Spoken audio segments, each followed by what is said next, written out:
ಬಿಬಿ ನ್ಯೂಸ್ಗೆ ಸ್ವಾಗತ ವೀಕ್ಷಕರೇ. ಇಂದು ಬದಾಮಿ ತಾಲೂಕಿನ ಮೇಲಿನ ಹಲ್ಕುರ್ಕಿ ಗ್ರಾಮದ ಸರ್ಕಾರಿ ಹಿರಿಯ ಪ್ರಾಥಮಿಕ ಶಾಲೆಯಲ್ಲಿ ಕ್ಷೇತ್ರ ಶಿಕ್ಷಣಾಧಿಕಾರಿ ಕೇಶವ್ ಪೆಟ್ಲೂರ್ ಅವರು ಸ್ಮಾರ್ಟ್ ಕ್ಲಾಸ್ ಉದ್ಘಾಟನೆ ಮಾಡಿದರು. ಈ ಸಂದರ್ಭದಲ್ಲಿ ಮಾತನಾಡಿದ ಅವರು, ಬೆಟ್ಟದ ಮೇಲೆ ಈ ಸುಂದರ ಪರಿಸರದಲ್ಲಿ ಸುಸಜ್ಜಿತ ಕಟ್ಟಡದಲ್ಲಿ ಈ ಶಾಲೆ ನಡೆಯುತ್ತಿದೆ. ಈ ಗ್ರಾಮಕ್ಕೆ ಸರಿಯಾಗಿ ಬಸ್ ಸೌಲಭ್ಯ ಕೂಡ ಇಲ್ಲ. ಇದರೊಂದಿಗೆ ಇತ್ತೀಚೆಗೆ ವರ್ಗಾವಣೆಗೊಂಡು ಬಂದ ಶ್ರೀಮತಿ ಬಿ ಗಣಾಚಾರಿ ಮೇಡಮ್ ಅವರು ಗ್ರಾಮ ಪಂಚಾಯಿತಿ ಹಾಗೂ ಕೆಲವು ದಾನಗಳಿಂದ ಸಹಕಾರ ಪಡೆದು ವೈಯಕ್ತಿಕವಾಗಿ ಆರ್ಥಿಕ ಸಹಕಾರದೊಂದಿಗೆ ಶಾಲೆಯ ಮಕ್ಕಳ ಭವಿಷ್ಯದ ಹಿತದೃಷ್ಟಿಯಿಂದ ಸ್ಮಾರ್ಟ್ ಕ್ಲಾಸ್ ಮಾಡಿದ್ದಾರೆ. ಇದರೊಂದಿಗೆ ಈ ಶಾಲೆಯ ಮುಖ್ಯ ಗುರುಗಳು ಹಾಗೂ ಎಸ್ಟಿಎಂಸಿ ಸರ್ವ ಸದಸ್ಯರ ಶ್ರಮ ಎದ್ದು ಕಾಣುತ್ತಿದೆ. ಪಾಲಕರು ಇದರ ಸದುಪಯೋಗವನ್ನು ಪಡೆಯಬೇಕು ಎಂದರು.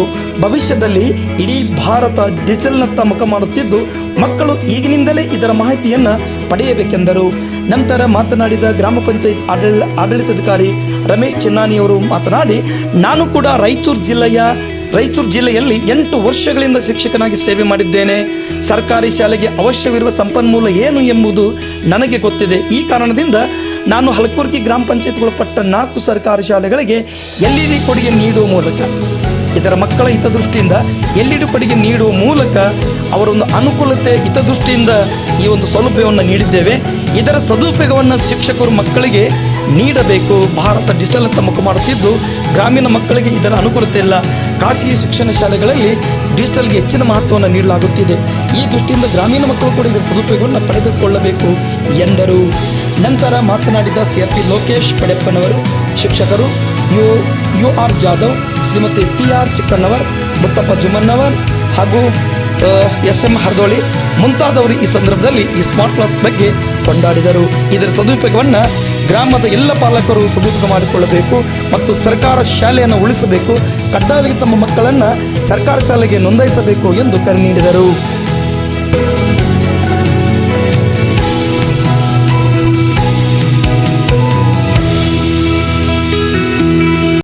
ಸ್ಮಾರ್ಟ್ ಕ್ಲಾಸ್ ಅನ್ನ ನಮ್ಮ ಶಾಲೆಗೆ ಒದಗಿಸಿಕೊಟ್ರು. ಇದು ಬಹಳ ಸಾಧನೆ ಆಯಿತು. ಇದನ್ನ ಅದು ಕೇವಲ ಕ್ಲಾಸ್ ರೂಮಲ್ಲಿ ಸೀಮಿತವಾಗಿಬಿಟ್ಟಿತ್ತು. ಸ್ಮಾರ್ಟ್ ಕ್ಲಾಸ್ ತಂದು ಇಟ್ವಿ, ಅದು ಮಕ್ಕಳಿಗೆ ಉಪಯೋಗ ಆಗಲಿಲ್ಲ. ನಾಳೆ ಊರಿನ ಜನ ತಂದ್ರೆ ಎಷ್ಟು ದೊಡ್ಡ ಮಾತು ಹೇಳಿ ತರಿಸಿದ್ರಿ, ಅದ್ರ ಮಕ್ಕಳಿಗೆ ಯೂಸ ಮಾಡೋದಿಲ್ಲ ಅಂತ ಕೇಳ್ತಾರ ಅನ್ಕೊಂಡು ನನ್ನ ಮನಸ್ಸಿನಲ್ಲಿ ಅದು ಕೊರಗು ಇದ್ದೇ ಇತ್ತು. ಯಾಕಂತಂದ್ರೆ ನಮಗೆ ಕ್ಲಾಸ್ ರೂಮ್ ಕಡಿಮೆ ಇತ್ತು. ಶಿಕ್ಷಕರು ಇಲ್ಲಿ ಒಬ್ಬರಿದ್ರು.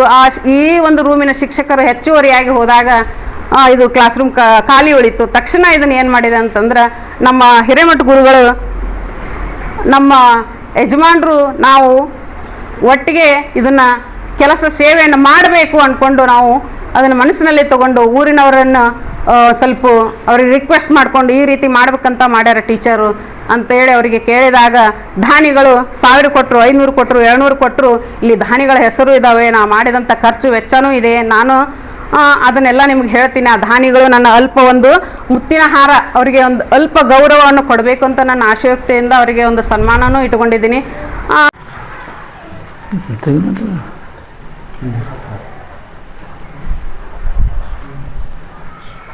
ಸರ್ಕಾರಿ ಹಿರಿಯ ಪ್ರಾಥಮಿಕ ಶಾಲೆ ಮೇಲಿನ ಹಲ್ಕುರ್ಕಿಯಲ್ಲಿ ಇವತ್ತು ಈ ದಿನ ಸ್ಮಾರ್ಟ್ ಕ್ಲಾಸ್ ಮಕ್ಕಳಿಗೋಸ್ಕರ ಉದ್ಘಾಟನಾ ಸಮಾರಂಭದಲ್ಲಿ ಭಾಗವಹಿಸಿರುವಂತಹ ಈ ಊರಿನ ಯಾವತ್ತು ಗುರು ಹಿರಿಯರೇ ಹಾಗೂ ಈ ಶಾಲೆಯ SDMC ಅಧ್ಯಕ್ಷರೇ ಮತ್ತು ಗ್ರಾಮ ಪಂಚಾಯತಿ PDOರವರೇ ಮತ್ತು ಆತ್ಮೀಯರಾದಂಥ ನಮ್ಮ ಕಚೇರಿ ಯಾವತ್ತು ನಮ್ಮ ಜೊತೆಗೆ ಆಗಿರುವಂಥ ಸಿಬ್ಬಂದಿಯಾದಂಥ ಹಳಗೇರಿ ಸರ್ ಅವರೇ ಮತ್ತು ಎಲ್ಲ ಮುದ್ದು ಮಕ್ಕಳೇ ಮತ್ತು ಈ ಶಾಲೆಯ ಯಾವತ್ತು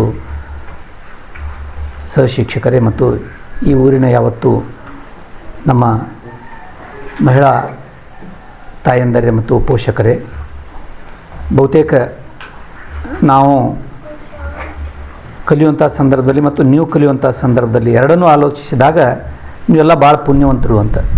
ರಾಜರು ಹೆಂಗಿದ್ರಪ್ಪ ಅಂದ್ರೆ ಆ ರಾಜರ ಬೇರೆ, ನೀವು ರಾಜರ ಬೇರೆ. ಅದಕ್ಕೆ ನಿಮಗೆಲ್ಲ ಏನೆಲ್ಲ ಸೌಲಭ್ಯ ಇದೆ ನಮ್ಮ ಸರ್ಕಾರಿ ವ್ಯವಸ್ಥೆಯಲ್ಲಿ, ಸರ್ಕಾರಿ ಶಾಲೆಯಲ್ಲಿ ಮಧ್ಯಾಹ್ನ ಉಪಹಾರ ಯೋಜನೆ ಇದೆ, ಬೆಳಗಿನ ಜಾವದಲ್ಲಿ ಹಾಲು ಮತ್ತು ರಾಗಿ ಮಾಲ್ಟ್ ಇದೆ, ಆಮೇಲೆ ಶಿಕ್ಷಕರ ಸಂಪೂರ್ಣವಾದಂಥ ವ್ಯವಸ್ಥೆ ಇದೆ, ಅದೇ ರೀತಿಯಾಗಿ ಪಠ್ಯಪುಸ್ತಕ ಇದೆ, ಸಮವಸ್ತ್ರ ಇದೆ, ಆಮೇಲೆ ಇನ್ನು ತುಸು ದಿವಸದಲ್ಲಿ ನಮ್ಮ ಶೂ ಸಾಕ್ಸ್ ಕೂಡ ಬರ್ತದೆ. ಸೊ ಇವೆಲ್ಲ ಯಾವಾಗ ಇರ್ತಿದ್ದಿಲ್ಲಪ್ಪ ಅಂದ್ರೆ ಬಹುತೇಕ ನೀವು ಕಲಿಯುವಾಗ ಏನು ಇರ್ತಿದ್ದಿಲ್ಲ. ಆದರೆ ಈಗೆಲ್ಲ ಇಷ್ಟು ವ್ಯವಸ್ಥೆ ಇದೆ ಅಂದರೆ ನಾವೆಲ್ಲ ಭಾಳ ಪುಣ್ಯವಂತರು. ಅದಕ್ಕಲೇ ನಮ್ಮ ಈ ಊರಿನ ಗುರು ಹಿರಿಯರಲ್ಲಿ ಕೇಳಿಕೊಳ್ಳೋದಂದ್ರೆ ಮತ್ತು ನಮ್ಮ ಈ ಶಾಲೆ ಯಾವತ್ತು ಮುಖ್ಯೋಪಾಧ್ಯಾಯರು ಮತ್ತು ಸಹಶಿಕ್ಷಕರಲ್ಲಿ ಕೇಳಿಕೊಳ್ಳೋದಂದ್ರೆ ಮಕ್ಕಳಿಗೆ ಸರಿಯಾಗಿ ಅವರಿಗೆ ಶಾಲೆಗೆ ಬರಲಿಕ್ಕೆ ನಮ್ಮೆಲ್ಲ ಪಾಲಕ ಪೋಷಕರು ಕಳಿಸ್ಬೇಕು. ಒಂದು, ಯಾರು ಗೈರು ಮಾಡಿಸ್ಬಾರ್ದು, ಸತತ ಶಾಲೆಗೆ ಮಗು ಬರಬೇಕು, ಏನೆಲ್ಲ ಕಲಿಕಾಂಶಗಳನ್ನು ಕಲಿಬೇಕು. ಆ ಕಲಿಕಾಂಶಗಳನ್ನು ಕಲಿಬೇಕಾತಂದ್ರೆ ಈ ನಮ್ಮ ಡಿಜಿಟಲ್ ಬೋರ್ಡ್ ಇದೆಯಲ್ಲ, ಅದು ಮೇಡಮ್ ಹೇಳಿದ ಹಾಗೆ ಎಲ್ಲ ಮಕ್ಕಳಿಗೆ ಇದು ತಲುಪಬೇಕು. ಅದನ್ನು ತಲುಪಿಸ್ಬೇಕಾದ್ರೆ ಯಾವ ರೀತಿಯಾಗಿ ನಮ್ಮ ಸ್ಕಿಲ್ಲನ್ನು ಬಳಕೆ ಮಾಡಿಕೊಂಡು ಅದನ್ನು ಉಪಯೋಗ ಮಾಡಬೇಕು. ಯಾಕಂದ್ರೆ ಈಗ ತಾವೆಲ್ಲ ನೋಡಾಕತ್ತೀರಿ, ಈಗ ಬೆಂಗಳೂರಂಥ ಸಿಟಿಯಲ್ಲಿ, ಹುಬ್ಳಿ ಅಂಥ ಸಿಟಿಯಲ್ಲಿ, ಬೇರೆ ಬೇರೆ ದೊಡ್ಡ ದೊಡ್ಡ ಸಿಟಿಯಲ್ಲಿ ಏನಪ್ಪ ಅಂದ್ರೆ ಈಗ ಏನಂತೀರಿ ನೀವು, ರೋಬೋ ಶಿಕ್ಷಕರು ಬರ್ತಾ ಇದ್ದಾರೆ. ಅದು ಮುಂದಿನ ದಿನ ಮೇಲೆ ನಮಗೂ ಕೂಡ ಬರ್ಬೋದು, ಇಲ್ಲಂತಲ್ಲ. ಸೊ ಅದಕ್ಕೆ ತಾವೆಲ್ಲರೂ ಏನಪ್ಪ ಅಂದ್ರೆ ನಮ್ಮ ಮುದ್ದು ವಿದ್ಯಾರ್ಥಿಗಳಿಗೆ ಒಂದು ಮನವಿ ಮತ್ತು ವಿನಂತಿ ಏನಂದ್ರೆ, ಆ ಡಿಜಿಟಲ್ ಉಪಯೋಗ ಮಾಡಿಕೊಂಡು ಬೋಧನೆ ಮಾಡಿ ತಾವು ತಿಳ್ಕೊಂಡು ಎಲ್ಲವನ್ನು ಅರ್ಥಕೊಂಡು ನೀವು ವಿಷಯವನ್ನು ಸಂಪೂರ್ಣವಾಗಿ ಅರ್ಥಕೊಂಡ್ರೆ ಅಂದ್ರೆ ಅದು ಮಾಡಿದ್ದಕ್ಕೆ ಸ್ವಾರ್ಥಕ ಆಗ್ತದೆ. ಮತ್ತು ನಮ್ಮ PDO ಸಾಹೇಬರು ಕೊಟ್ಟದ್ದಕ್ಕೂ ಏನಪ್ಪ ಅಂದ್ರೆ ಸ್ವಾರ್ಥಕ ಆಗ್ತದೆ. ಇಲ್ಲ ಅಂದ್ರೆ ಏನಾಗ್ತದೆ ಅಂದ್ರೆ ಅದು ಮತ್ತು ಹಾಗೇ ಕೂತಿಪ್ಪ ಅಂದ್ರೆ ನಾವು ಅದಕ್ಕೆ ಉಪಯೋಗ ಮಾಡಲಿಲ್ಲಪ್ಪ ಅಂದ್ರೆ ನಮ್ಮ ತಂತ್ರಜ್ಞಾನ ಬಳಕೆ ಬೋಧನೆ ಮಾಡಲಿಕ್ಕೆ ಅನುಕೂಲ ಆಗೋದಿಲ್ಲ. ಸೊ ಅದನ್ನು ಉಪಯೋಗ ಮಾಡಿಕೊಂಡು ಮಾಡಬೇಕಾದದ್ದು ನಿಮ್ಮೆಲ್ಲರ ಜವಾಬ್ದಾರಿ ಮತ್ತು ಕರ್ತವ್ಯ ಇದೆ. ಅದೇ ರೀತಿಯಾಗಿ ಮೇಲಿಂದ ಏನಪ್ಪ ನಮ್ಮ CRP ಅವರು, EC ಅವರು, ಆಮೇಲೆ ನಮ್ಮೆಲ್ಲ ಇಲಾಖಾಧಿಕಾರಿಗಳು ಬಂದು ತಮಗೆಲ್ಲ ಏನಪ್ಪ ಅಂದ್ರೆ ಮಾರ್ಗದರ್ಶನ ಕೂಡ ಮಾಡ್ತಿರ್ತಾರೋ. ತಾವು ಕೂಡ ಏನಪ್ಪ ಅಂದ್ರೆ ಇದನ್ನು ಸದುಪಯೋಗ ಮಾಡಿಕೊಂಡು ತಾವೆಲ್ಲರೂ ಏನಪ್ಪ ಅಂದ್ರೆ ಇದರ ಉಪಯೋಗ ಮಾಡಿಕೊಂಡು ಬೋಧನೆಯಲ್ಲಿ ತೊಡಗಬೇಕಾದದ್ದು ಅತಿ ಪ್ರಮುಖವಾದಂಥದ್ದು ನಮ್ಮ ಈ ಸರ್ಕಾರದ ಒಂದು ಯೋಜನೆ ಮತ್ತು ಆಶೆ ಇದೆ. ಅದಕ್ಕೆ ಈ ವರ್ಷ ನಮ್ದು ಇದೆ ಏನಂದು, ಉತ್ತಮ ಕಲಿಕೆ ಏನಿದೆ ನಮ್ಮ ದೇಶ, ಉತ್ತಮ ಕಲಿಕೆ ಉಜ್ವಲ ಭವಿಷ್ಯ ಅಂತ, ಉತ್ತಮ ಕಲಿಕೆ ಮತ್ತು ಉಜ್ವಲ ಭವಿಷ್ಯ ಅಂತ. ಅದಕ್ಕೆ ಈ ಉತ್ತಮ ಕಲಿಕೆ ತಾವು ಇಂಥವೆಲ್ಲ ಡಿಜಿಟಲ್ ಉಪಯೋಗ ಮಾಡಿಕೊಂಡು ಬೋಧನೆ ಮಾಡಿದರೆ ನಿಮ್ಮ ಜೀವಮಾನದಲ್ಲಿ ಏನಪ್ಪ ಅಂತ ತಾವು ಕೂಡ ಬದಲಾವಣೆ ಹಾಕಿರಿ ಮತ್ತು ಉಜ್ವಲ ಭವಿಷ್ಯವನ್ನು ರೂಪಿಸ್ಕೋತೀರಿ. ಸೊ ಅದಕ್ಕೆ ಇಲ್ಲಿ ಏನಪ್ಪ ಅಂದ್ರೆ ಮೇಲಿನ ಹಲ್ಕುರಿಕೆ ಅನ್ನೋದು ಹೆಸರಷ್ಟೇ ಕೇಳಿದ್ವಿ ನಾವು. ಇಲ್ಲೆಲ್ಲ ನಮ್ಮ ಊರಿನ ಪ್ರಮುಖರು ಇಷ್ಟೆಲ್ಲ ನಮ್ಮ ಶಾಲೆಗೆ ಸಪೋರ್ಟು, ಆಮೇಲೆ ತಾಯಂದಿರು ಎಲ್ಲರೂ ಸಪೋರ್ಟ್ ಇದ್ದಾರೆ. ಇದೇ ಸಪೋರ್ಟ್ ಏನಪ್ಪ ಅಂದ್ರೆ ಮೇಡಮ್ ಅವ್ರು ಹೇಳಿದ್ರಿ ಏನಂತ, ನೀ ಅಲ್ಲಾಕೆ ತೊಂದ್ರಿ ಇಲ್ಲೇ ನೋಡ್ರಿ ಮೇಡಮ್, ನಾವು ನಿಮ್ಗೆ ಹೇಳೋದು ನಮ್ಮ ಇಲಾಖೆ ಬಿಟ್ಟು ಬೇರೆ ಎಲ್ಲೂ ಕೊಡಂಗಿಲ್ಲ. ನಮ್ಮ ಇಲಾಖೆ ಎಲ್ಲಿರ್ತದೆ, ಊರಲ್ಲಿ ಇರ್ತದೆ. ಊರು ಜನ ಹೆಂಗಿರ್ತಾರೋ ಹಂಗೆ ನಾವು ಇರಬೇಕಾಗ್ತದೆ, ನಾವು ಹೆಂಗಿರ್ತಾರೋ ಊರು ಜನ ಇರ್ತಾರೋ. ಸೊ ಇವನ್ನೆಲ್ಲವನ್ನು ಇಟ್ಕೊಂಡು ತಾವೆಲ್ಲರೂ ಏನಪ್ಪ ಅಂದ್ರೆ ಅದನ್ನು ಸದುಪಯೋಗ ಪಡ್ಕೊಂಡು ಮಾಡಿದ್ದೆ ಆದರೆ ಬಂದದಕ್ಕೂ ಸ್ವಾರ್ಥಕ ಆಗ್ತದೆ ಮತ್ತು ನಮ್ಗೆ ಅವಾಗ ನೆನೆಸ್ತಾರೆ. ಅದಕ್ಕೆ ಏನಪ್ಪ ಅಂದ್ರೆ ಮನುಷ್ಯ ಯಾವಾಗಲೂ ಉಸಿರು ಹೋದ ನಂತರ ಹೆಸರು ಉಳಿಸುವಂಥ ಕೆಲಸ ಮಾಡ್ಬೇಕು. ನಾವೆಲ್ಲರೂ ಮಾಡ್ಬೇಕಂದ್ರೆ ಇದು ನೋಡಿ, ಈಗೆಲ್ಲ ನಾವು ಡಿಜಿಟಲ್ ಮಾಡಿದ್ವಿ ಅಂತಪ್ಪ ಅಂದ್ರೆ ನಿಮ್ಮ ಕಾಲದಾಗ ಹಿಂಗಿತ್ತು ಅವಾಗ ಹಿಂಗಿತ್ತು ಅಂತ ಏನಪ್ಪ ಅಂದ್ರೆ ಎಲ್ಲರೂ ಹೇಳ್ತಾರೆ. ಹೇಳುವಂಥ ಸಂದರ್ಭದಲ್ಲಿ ಅವಾಗ ನಾವು ಇರಲಂದ್ರೂ ನಮ್ಮ ಹೆಸರು ಇದೆ ಅಂತ, ನಾವು ಇದ್ದಂಗೆ ಅಂತ. ಇದನ್ನು ತಾವೆಲ್ಲರೂ ಗಮನಿಸ್ಕೊಂಡು ತಾವೆಲ್ಲರೂ ಮಾಡಬೇಕಾಗ್ತದೆ. ಮಾಡಿರಿ ಅಂಥೇಳಿ ಈ ಒಂದು ನಮಗೆ ಈ ಉದ್ಘಾಟನೆ ಕರೆಸಿ ಮಕ್ಕಳ ಜೊತೆಗೆ ಮತ್ತು ಮಕ್ಕಳ ಕಲಿಕೆ, ಆಮೇಲೆ ಈಗ ನೋಡಿ ಎಲ್ಲ ನಮಗೆ ಶಿಕ್ಷಕರು ಕ್ಯಾಂಪ್ಸ್ ಇದೆ, ಶಿಕ್ಷಕರು ಎಲ್ಲಿ ಹೊರವಂಗಿಲ್ಲ, ಶಿಕ್ಷಕರು ನಾವು ಸಭೆ ಮಾಡ್ತಾ ಇಲ್ಲ. ಶಿಕ್ಷಕರು ಶಾಲೆಯಲ್ಲಿ ಮುಂಜಾನೆ ಬಂದಪ್ಪ ಅಂದ್ರೆ ಸಾಯಂಕಾಲವರೆಗೆ ತೊಡಬೇಕು.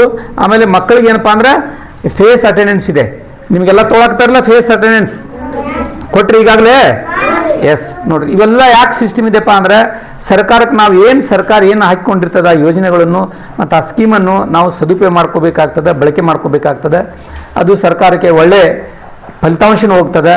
ಇವನ್ನೆಲ್ಲವನ್ನು ನಾವು ಮಾಡ್ತಾ ಮಾಡ್ತಾ ಮಾಡ್ತಾ ಕಲಿತಾ ಹೋದ್ವಿಪ್ಪ ಅಂದ್ರೆ ನಮ್ಮ ಉಜ್ವಲ ಭವಿಷ್ಯವನ್ನು ನಾವೇ ರೂಪಿಸ್ಕೊಳ್ಳಲಿಕ್ಕೆ ಬಹಳಷ್ಟು ಅನುಕೂಲಕರ.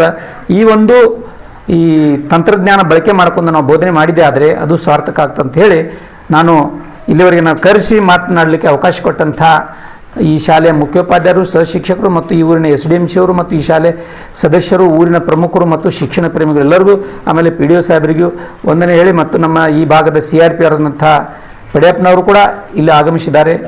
ಎಲ್ಲರೂ ನಾವು ಒಗ್ಗಟ್ಟಾಗಿ ನಾವು ಕೆಲಸ ಮಾಡಿದೆ ಆದರೆ ಅದರ ಸದುಪಯೋಗ ಆಗ್ತಂತ ಹೇಳಿ ಈ ಒಂದು ಸಂದರ್ಭದಲ್ಲಿ ನಾವು ಹೇಳಿ ತಮ್ಮ ಜೊತೆಗೆ ಯಾವಾಗಲೂ ನಾವು ಇರ್ತೀವಿ. ತಾವು ಕೂಡ ಏನಪ್ಪ ಅಂದ್ರೆ ಭಾಗಿಯಾಗಬೇಕು, ಭಾಗಿದಾರರು, ಪಾಲುದಾರರು ಅನ್ನೋದು ಎಲ್ಲ ಇದೆ. ಯಾಕಂದ್ರೆ ಊರನ್ನವರು ಭಾಗಿದಾರರಾಗಿ ಶಿಕ್ಷಣದ ಬಗ್ಗೆ ಹೆಚ್ಚು ಒಲವು ಕೊಟ್ಟರಪ್ಪ ಅಂದ್ರೆ ಶಿಕ್ಷಕರು ಆಸಕ್ತಿಯಿಂದ ಕೆಲಸ ಮಾಡ್ತಾರೆ. ಶಿಕ್ಷಕರು ಆಸಕ್ತಿಯಿಂದ ಕೆಲಸ ಮಾಡಿದ್ರೆ ಮಕ್ಕಳು ಬರ್ತಾರೆ, ಮಕ್ಕಳು ಆಸಕ್ತಿಯಿಂದ ಕಲ್ತರಪ್ಪ ಅಂದ್ರೆ ಶಿಕ್ಷಕರು ಆಸಕ್ತಿ ಆಗ್ತದೆ.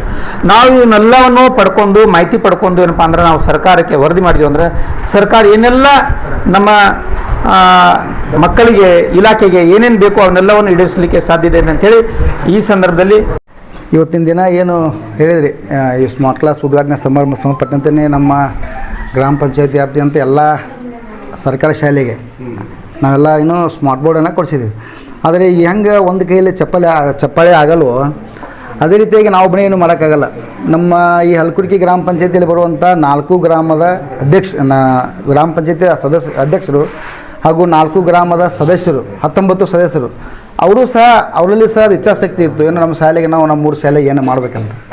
ಅದೇ ರೀತಿಯಾಗಿ ಈ ಸ್ಮಾರ್ಟ್ ಕ್ಲಾಸ್ ಕೊಡಿಸೋದ್ರಿಂದ ಏನು ಇಂದಿನ ಈ ತಂತ್ರಜ್ಞಾನ ಯುಗದಲ್ಲಿ ಅವ್ರಿಗೆ ಏನಾಗುತ್ತಾ, ಶಾಲಾ ಶಿಕ್ಷಕರಿಗೆ ಬೋಧನೆ ಏನಾಗುತ್ತೆ ಭಾಳ ಈಸಿ ಆಗುತ್ತೆ. ಯಾವುದೇ ಒಂದು ವಿಷಯ ಹೇಳಬೇಕಾದ್ರೆ ಈಗ ಪಾಠಸಪದ ಬಾಡಿ ಹೇಳಬೇಕಾದ್ರೆ ನಮ್ಮ ಬಾಡಿಗಳು ಹೆಂಗಿರ್ತಾವೆ, ಅಥವಾ ಸೌರಯುಗದ ಬಗ್ಗೆ ಹೇಳಬೇಕಾದ್ರೆ ಗ್ರಹಗಳ ಚಲನೆಗಳು ಹೆಂಗಿರ್ತಾವೆ, ಹಾಗೆ ಬಾಯಿ ಮಾತಿಂದ ಹೇಳಿದರೆ ಅದಾಗಲ್ಲ. ಈ ರೀತಿ ದೃಶ್ಯ ಮಾಧ್ಯಮ ಮೂಲಕ ಹೇಳಿದರೆ ಅನುಕೂಲ ಆಗತ್ತಂತ ನಂದು ಕಲ್ಪನೆ. ಅದೇ ರೀತಿ ಅದೇ ಟೈಮಲ್ಲಿ ಶಾಲೆಯಿಂದನೂ ಸಹ ಏನು ನಮ್ಮ ಪಂಚಾಯತ್ ವ್ಯಾಪ್ತಿಯಲ್ಲಿರುವಂಥ ಎಲ್ಲ ಸರ್ಕಾರಿ ಶಾಲೆ ಶಿಕ್ಷಕರು ಮಕ್ಕಳಿಗೆ ಏನಾದರೂ ಕಲಿಸಬೇಕು ಅನ್ನೋ ಇಚ್ಛಾಶಕ್ತಿ ಉಳ್ಳ ಶಿಕ್ಷಕರಿದ್ದಾರೆ. ಹೀಗಾಗಿ ಸದಸ್ಯರು ಸಹ ಅದೇ ಆಗಿತ್ತು. ಹೀಗಾಗಿ ನಾನೇ ಅವ್ರಿಗೆ ಹೇಳಿ ನಮ್ಮಲ್ಲಿ ಏನು ಅನುದಾನ ಲಭ್ಯದೆಯೋ ಬೇರೆ ಒಂದು ಕೆಲಸವನ್ನು ಬೇರೆ ಒಂದು ಯಾವುದೊಂದು ಕೆಲಸವನ್ನು ಇದು ಮಾಡಿ ಮಕ್ಕಳಿಗೆ ಅನುಕೂಲ ಆಗೋ ಉದ್ದೇಶದಿಂದ ನಮ್ಮ ಎಲ್ಲ ಸದಸ್ಯರ ಇಲ್ಲಿದ್ದಲ್ಲ ಹುಲಿಗೆರೆ ಅವರು ನಾನು ಸ್ವಲ್ಪ ಲೇಟ್ ಮಾಡಂತ ಹೇಳಿದೆ ಅವರಿಗೆ, ಬ್ಯಾಡ ತಡಿ ಸ್ವಲ್ಪ ಅಮೌಂಟಿಂದ ಪೇಮೆಂಟ್ ನಾಳೆ ಕಿರಿಕಿರಿ ಆಗತ್ತೆ ಅಂತ ಹೇಳಿ, ಇಲ್ಲ ಸರ್ ನಾನು ತರೋವ್ರೆ ಅಂತಂದು ಏನು ಮಾಡೋದು ಆಗಸ್ಟ್ 15ಕ್ಕೆ ಅವ್ರು ಏನು ಮಾಡ್ಯಾರ, ಜನವರಿ ಅಲ್ಲ ಆಗಸ್ಟ್ 15ಕ್ಕೆ ಅವರು ಬ್ಯಾಡ ನಾನು ಉದ್ದೇಶ ಕೊಡ್ಸೋದೇ ಐತ್ರಿ. ಆದ್ರೆ ಅವ್ರು ಇಲ್ಲ ಸರ ನಾವು ಮಾತಾಡ್ಬಿಟ್ಟಿವಿ, ಈಗ ಮುಂದೆ ನಾನು ಹಾಕ್ತೀನಿ ರೊಕ್ಕ ಅನ್ನೋ ಉದ್ದೇಶ ಅಂತ ಅಂದಾರೆ ಅವರು. ಈಗ ನಾವು ಪೇಮೆಂಟ್ ಮಾಡಿದ್ದೀವಿ. ಅದೇ ರೀತಿಯಾಗಿ ಒಂದು ಸ್ಕೂಲಿಗೆ ಯಾಕೆ ಕೊಡಿಸ್ಬೇಕು, ಎಲ್ಲ ಸ್ಕೂಲಿಗೆ ಏನಾಗುತ್ತೆ ಉಪಯೋಗ ಆಗುತ್ತೆ ಅಂತ ಏನು ಮಾಡಿದ್ವಿ, ಹಂತವಾಗಿ ಏನು ಮಾಡಿದ್ವಿ, ನಮ್ಮ ಪಂಚಾಯತಿ ವ್ಯಾಪ್ತಿಯಲ್ಲಿರುವಂಥ ಎಲ್ಲ ಶಾಲೆಗಳು ಏನು ಮಾಡಿದ್ವಿ ಒಂದ್ಸಲ ನಾನು ಬಂದು ನೋಡಿದಿರಿ ಅದನ್ನು ಏನೇನು ಯೂಸ್ ಆಗತ್ತೆ. ಯಾಕಂದ್ರೆ ನಾನು ಮೂಲತಃ ಟೀಚರು, 8 ವರ್ಷ ನಾನು ರಾಯಚೂರು ಜಿಲ್ಲೆಯಲ್ಲಿ ಟೀಚರೇ ಮಾಡಿ ಬಂದೀನಿ. ಶಾಲೆಗೆ ಯಾವ್ದು ಕೊಡಿಸಿದ್ರೆ ಯಾವ್ದು ಕೊರತೆ ಐತಿ, ಯಾವ್ದು ಕೊಡಿಸಿದ್ರೆ ಸದುಪಯೋಗ ಆಗುತ್ತೆ ನನಗೆ ಗೊತ್ತು. ಹೀಗಾಗಿ ಇಲ್ಲೇನು ಕೊರತೆ ಐತೆ ನನಗೆ ಗೊತ್ತು, ಯಾವ ವಸ್ತು ಕೊಡಿಸಿದ್ರೆ ಇಲ್ಲಿ ಉಪಯೋಗ ಆಯ್ತು ನನಗೆ ಗೊತ್ತು. ಹೀಗಾಗಿ ನಮ್ಮಲ್ಲಿ ಏನು ಅನುದಾನ ಐತಿ ಎಲ್ಲನೂ ಕೊಡ್ಸೋಕ್ಕಾಗಲ್ಲ. ನಮ್ಮಲ್ಲಿ ಏನು ಅನುದಾನ ಲಭ್ಯ ಐತಿ, ಯಾವ್ದು ಮಾಡ್ಬೋದು, ನಮ್ಮಲ್ಲಿ ಸಹ ಯಾವುದು ಅಮೌಂಟನ್ನು ಎದಕ್ಕೆ ಖರ್ಚು ಮಾಡ್ಬೇಕಂತಿರುತ್ತೆ. ಅದರಲ್ಲೇ ಏನು ಮಾಡೀವಿ ನಾವು ಈ ಶಾಲೆಗಳಿಗೆ ಏನು ಮಾಡೀವಿ, ನಮ್ಮಿಂದ ಎಷ್ಟಾಗುತ್ತೋ ಎಲ್ಲ ನಾನು ಒಬ್ಬನೇ ಮಾಡಿಲ್ಲ, ನಮ್ಮೆಲ್ಲ ಅಧ್ಯಕ್ಷರು ಸದಸ್ಯರು ಅದೇ ರೀತಿ ಊರಿನ ಇಲ್ಲಿರುವಂಥ ಎಲ್ಲ ಗ್ರಾಮದ ಜನರು ಸಹ ಹಾಗೆ ಇದ್ದಾರೆ. ಅವರ ಸಹಕಾರದೊಂದಿಗೆ ಏನು ಎಲ್ಲ ಶಾಲೆಗೆ ಮಾಡಿದ್ದೀವಿ. ಅದೇ ರೀತಿಯಾಗಿ ಫಿಲ್ಟರ್ ವ್ಯವಸ್ಥೆನೂ ಅವ್ರು ಹೇಳಿದರು, ಅದು ಸಹ ಒಂದು ಗ್ರಾಮಕ್ಕೆ ಒಂದು ಸ್ಕೂಲಿಗೆ ಬೇಡ ಅಂತ, ಮಕ್ಕಳು ಕುಡಿಲಿ ಟೀಚರಿಗೂ ಅನುಕೂಲ. ಅದೀಗ ನಾವು ಕಡಿಮೆ ಪ್ರಮಾಣದ ಕೊಡಿಸಿದ್ದೀವಿ ಅಂದರೆ ಬರೀ ಟೀಚರಿಗೆ ಉಪಯೋಗ ಆಗುತ್ತೆ, ಮಕ್ಕಳು ಸಹ ಅದನ್ನು ಉಪಯೋಗ ಮಾಡ್ಕೊಳ್ಳಿ ಅಂತ ಏನು ಮಾಡಿದ್ದೀವಿ ಎಲ್ಲ ಶಾಲೆಗಳಿಗೆ ಮಾಡಿದ್ದೀವಿ. ಅದೇ ರೀತಿ ನನ್ನಿಂದ ಏನಾಗತ್ತೆ, ನನ್ನ ತೃಪ್ತಿಗೆ ಮಾಡಿದ್ದೀನಿ ಹೊರತು ಇದನ್ನು ಇದು ಮಾಡೋಕ್ಕೇನು ಮಾಡಿಲ್ಲ. ಅದರಲ್ಲಿ ಸಹ ತೃಪ್ತಿ ಆಗತ್ತೆ ನನಗೆ, ಶಾಲೆಗೆ ನಾನು ಇದನ್ನು ಕೊಡ್ಸಿನಪ್ಪ ಅಂತ ನನ್ನಲ್ಲಿ ಸಹ ತೃಪ್ತಿಗೆ ನಾನು ಮಾಡಿ ಅಂತ ಹೇಳ್ತಾ ಲಾಸ್ಟ್ನೇಕ ಎಲ್ಲ ಟೈಮ್ ಆಗಿದೆ. ಈಗ ಇಲ್ಲಿಗೆ ಈ ಸ್ಮಾರ್ಟ್ ಸಂಬಂಧ ಈ ಕಾರ್ಯಕ್ರಮಕ್ಕೆ ನನ್ನನ್ನು ಕರೆಸಿ ಒಂದೆರಡು ಮಾತುಗಳನ್ನು ಆಡಲು ಅವಕಾಶ ಕೊಟ್ಟಂಥ ಈ ಶಾಲೆ ಎಲ್ಲ ಶಿಕ್ಷಕರಿಗೆ ನನ್ನ ಧನ್ಯವಾದ ಸಲ್ಲಿಸುತ್ತೇನೆ. ಎಲ್ಲರಿಗೂ ವಂದನೆಗಳು.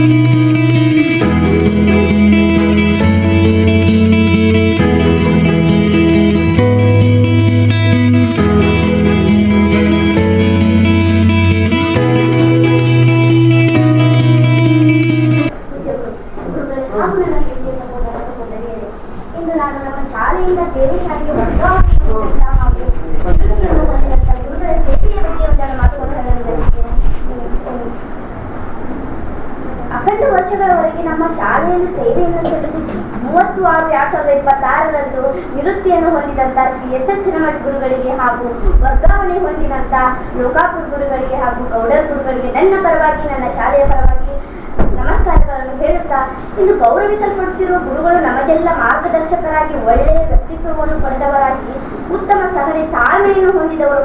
ಈ ಶ್ರೀಗಳವರಿಗೆ ಮಕ್ಕಳಿಗೆ ಕಲಿಸುವುದೆಂದರೆ, ಮಕ್ಕಳಿಗೆ ಕಾಲ ಕಳೆಯುವುದೆಂದರೆ ಅವರಿಗೆ ಎಲ್ಲಿಲ್ಲದ ಆನಂದ ಪ್ರಾಪ್ತಿಯಾಗುತ್ತಿತ್ತು. ಈ ಶ್ರೀಗಳು ನಮ್ಮ ನಿವೃತ್ತಿಯ ನಂತರ ನಮ್ಮ ಶಾಲೆಗೆ ಬಂದು ಉತ್ತಮ ಸಲಹೆ ಸೂಚನೆಗಳನ್ನು ಕೊಡುತ್ತೀರಿ ಎಂದು ನಾನು ಅವರಲ್ಲಿ ಕೇಳಿಕೊಳ್ಳುತ್ತೇನೆ. ಮಕ್ಕಳಿಗೆ ಯೋಗ್ಯವಾದ ಮಾರ್ಗವನ್ನು ತೋರಿಸಿ ತಕ್ಕ ಶಿಕ್ಷಣವನ್ನು ಕೊಡುವವರು ನಿಜವಾದ ಶಿಕ್ಷಕರು. ಎಲ್ಲ ಉದ್ಯೋಗಗಳಲ್ಲಿ ಶಿಕ್ಷಕರ ಉದ್ಯೋಗವೇ ಮಿಗಿಲಾದದ್ದು. ಗುರುಗಳ ಸದ್ಗುಣ, ಒಳ್ಳೆಯ ಸ್ವಭಾವ, ತಾಳ್ಮೆ, ಜ್ಞಾನ ವಿದ್ಯಾರ್ಥಿಗಳನ್ನು ಎತ್ತರ ಮಟ್ಟಕ್ಕೆ ಒಯ್ಯುವ ಜವಾಬ್ದಾರಿಯು ಶಿಕ್ಷಕರದ್ದಾಗಿರುತ್ತದೆ. ನಾವು ಮುಂದೆ ಕಲಿಯಲು ಹೋದರೆ ಹಿಂದೆ ಕಲಿತ ಶಾಲೆಯನ್ನು ಮರೆಯಬಾರದು. ಮತ್ತು ಜೀವನದಲ್ಲಿ ಏನೆಲ್ಲ ಮರೆತರು ನಮಗೆ ಜನ್ಮ ನೀಡಿದ ತಂದೆ ತಾಯಿ, ವಿದ್ಯೆ ಕಲಿಸಿದ ಗುರುಗಳು ಹಾಗೂ ಕೂಡಿ ಕಲಿತ ಶಾಲೆ ಹಾಗೂ ಊರನ್ನು ಮರೆಯಬಾರದು. ನಾನು ಮುಂದೆ ಒಳ್ಳೆಯ ವಿದ್ಯಾಭ್ಯಾಸ ಪಡೆದು ಒಬ್ಬ ಸಮಾಜದ ಅಧಿಕಾರಿಯಾಗಿ ಸೇವೆ ಮಾಡಬೇಕೆನ್ನುವುದೇ ನನ್ನ ಮುಖ್ಯ ಗುರಿಯಾಗಿದೆ.